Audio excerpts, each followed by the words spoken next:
Each year, thousands of Pacific salmon return to the rivers where they were born. Along the west coast, returning salmon migrate and gather along the beaches adjacent to their natal rivers. Small, sparse, slender flies, such as the California Neal, are the preferred choice for the surprisingly wary fish. Here are the materials you will need to tie this excellent pattern.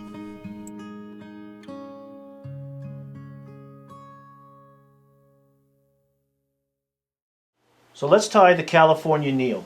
A simple, sparse pattern that's an excellent choice if you want to target returning Pacific salmon, such as very popular along the east coast of Vancouver Island in British Columbia. Into the vise, I placed a size 6 Mustad S74S stainless steel streamer hook. Tie these in 6s, 8s, even 10s into selective conditions. This 6 is a good all-around size.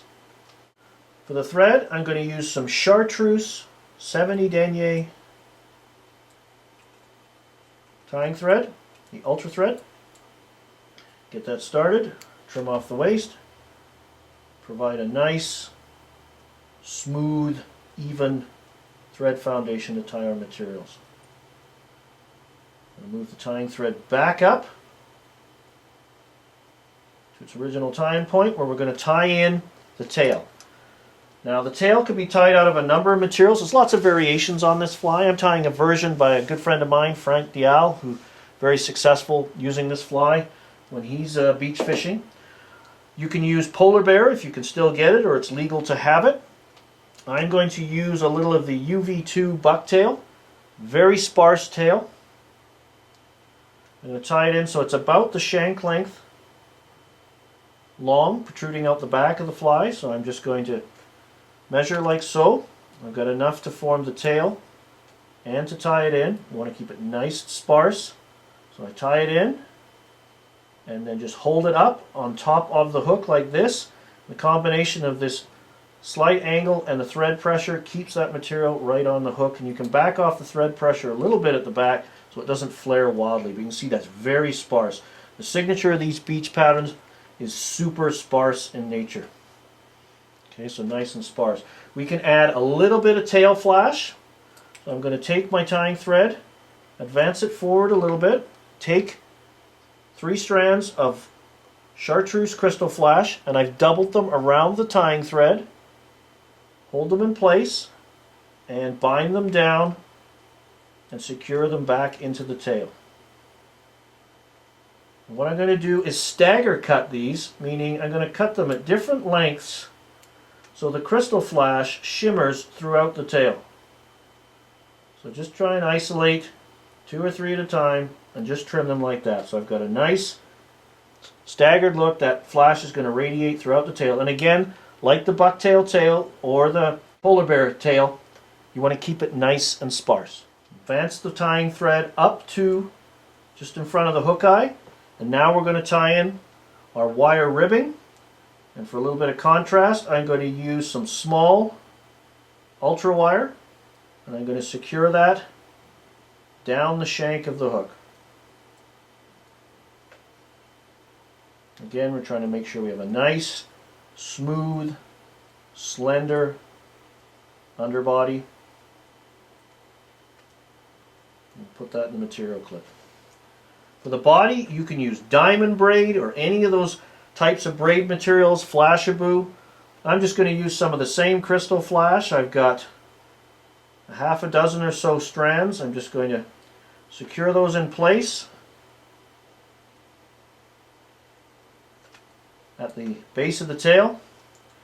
Come forward, trying to create, because the Flashabou is translucent, I'm going to cover up as much as I can of the red wire just to give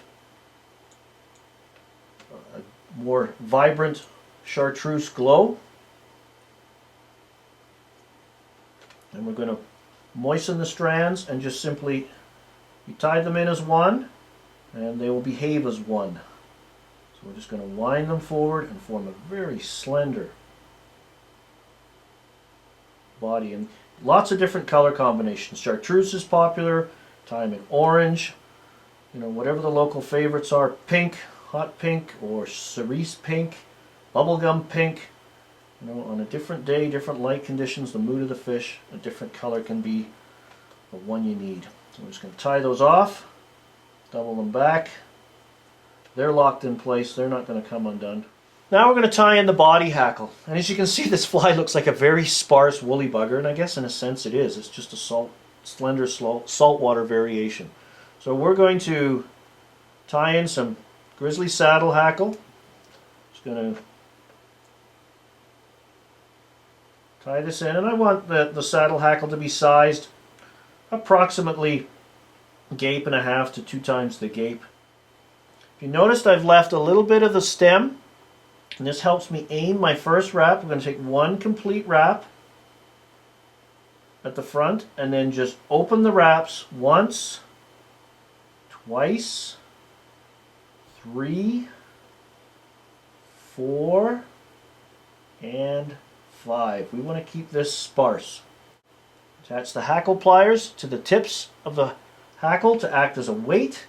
And now we're going to take our wire and just come in, trap the tip, and then just zigzag our wire through the hackle to provide a little sort of red contrast or segmentation and to really reinforce the hackle. If you're tying woolly buggers, this is the way to do your hackles, because the fish's teeth have to sever each wire wrap in order for this fly to come unraveled. And once that's happened, you know your fly's had a good mauling, and that's a pretty good noble death for a fly, I think.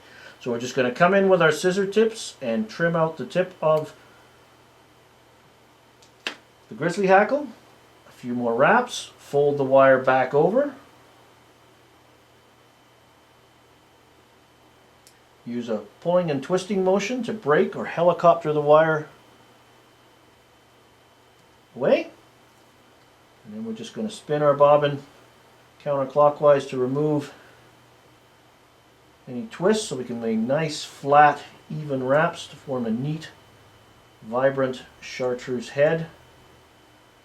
And then we're just going to whip finish it. And your chartreuse California Neal is complete.